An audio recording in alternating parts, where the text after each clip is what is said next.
Chapter 2. Names and Surnames. "Good morning," whispered Maria Isabel, standing in front of her new teacher's desk. Antonio had gone with her to the principal's office and then left to go to his own school, which was a block away. The secretary had given Maria Isabel a pink slip and then asked a boy to show her where room 17 was.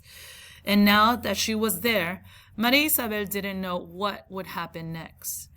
The other kids had already taken their seats. Some were taking out their books and binders, while others just seemed to be waiting for class to start.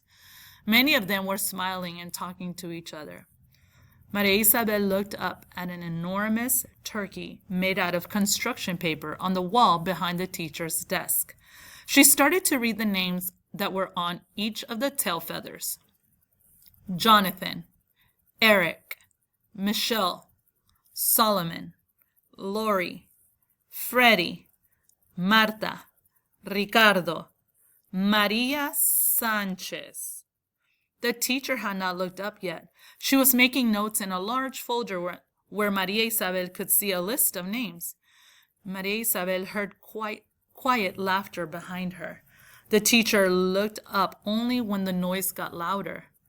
"Why, hello," she said, giving Maria Isabel a warm smile.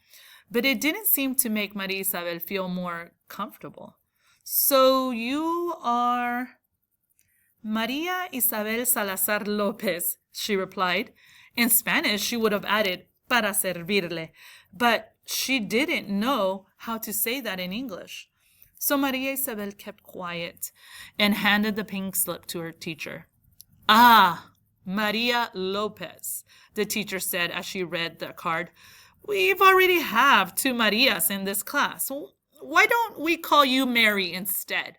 Take a seat over there by Marta Perez, and I'll give you your books later." Maria Isabel quietly headed for her seat. Marta Perez looked up from her book as Maria Isabel came toward her. She had short hair and bangs. Maria Isabel lowered her eyes, and neither girl said a word.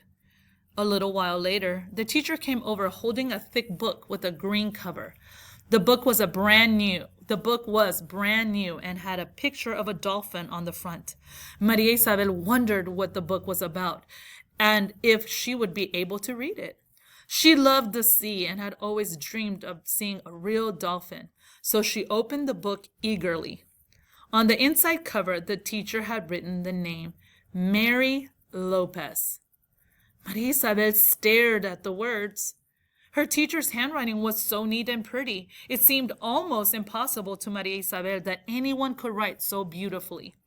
As she looked at the strange name, Mary Lopez, Maria Isabel thought about her old school books. She had always enjoyed looking at the first page of a new book.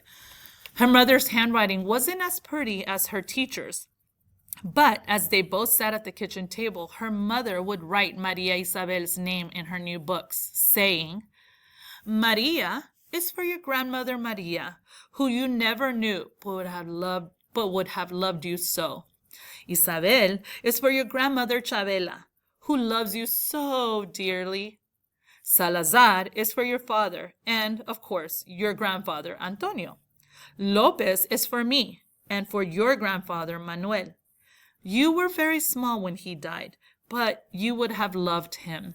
Oh, the stories he would tell." Maria Isabel was proud of being named after her 2 grandmothers. Grandmother Maria was only a name to her, but she had often gazed at the picture that her father kept and cherished. Each time they moved, it was always the last thing to be packed, wrapped up so neatly so it wouldn't get damaged. Later, it would be the first thing to be hung up on the wall of their new apartment.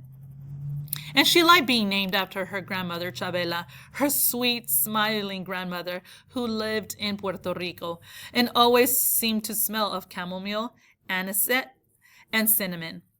Her sweets were so tasty that everyone would come by and try some.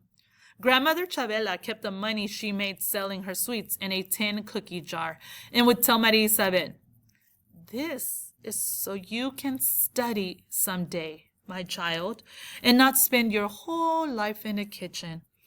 She was the same grandmother Chabela who had given her the fabric for the dress she was wearing, now streaked with blood and dirt.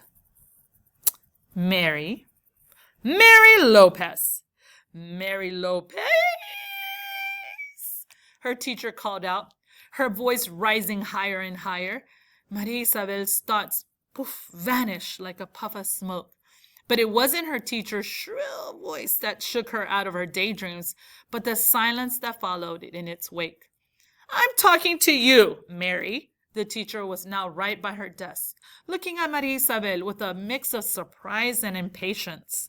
Maria Isabel slumped down in her seat and looked at the dolphin that leaped across the cover of her book. She didn't know how to tell the teacher that she just didn't recognize herself in that strange new name.